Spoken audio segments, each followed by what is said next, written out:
আসসালামু আলাইকুম প্রিয় সৌদি প্রবাসী ভাইয়েরা, আশা করি সবাই ভালো আছেন।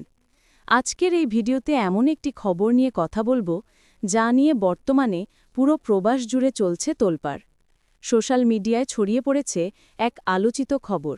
২০২৬ সাল থেকে নাকি সৌদি আরবে কফিল প্রথা উঠে যাচ্ছে, অর্থাৎ সেই বছর থেকে আর কোনো কফিল সিস্টেম থাকবে না।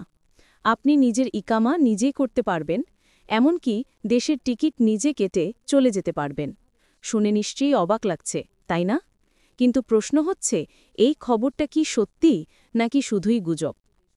গত ৩ থেকে ৪ দিন ধরে এই খবরটি সামাজিক মাধ্যমে ব্যাপক ভাইরাল হয়েছে। অনেকে গতকাল থেকে আজ পর্যন্ত শত শত মেসেজ পাঠিয়ে জানতে চেয়েছেন এই খবরের সত্যতা কতটুকু।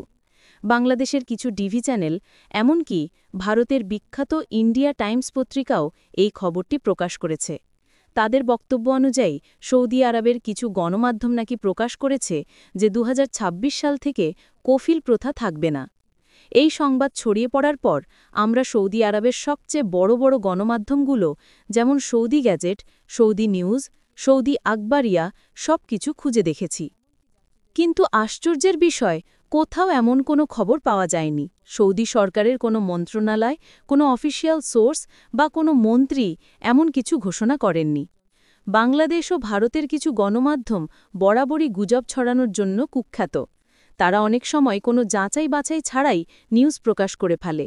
এতে সহজ সরল প্রবাসীরা বিভ্রান্ত হয়ে পড়েন আর অযথা আশার জগতে ভেসে যান। প্রিয় ভাইয়েরা, আমি আপনাদের নিশ্চিতভাবে জানাতে চাই, এখন পর্যন্ত সৌদি সরকারের পক্ষ থেকে এমন কোনো ঘোষণাই আসেনি যে ২০২৬ সাল থেকে কফিল প্রথা বাতিল হবে।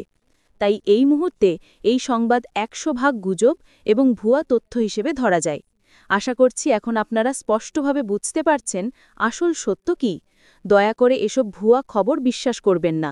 সৌদি সরকারের অফিসিয়াল ঘোষণা ছাড়া কিছুতেই নিশ্চিত হবেন না।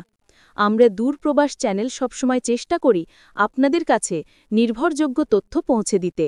তাই সৌদি সরকারের দিক থেকে কোনো অফিসিয়াল খবর এলে আমরা সবার আগে আপনাদের জানাবো, ইনশাল্লাহ।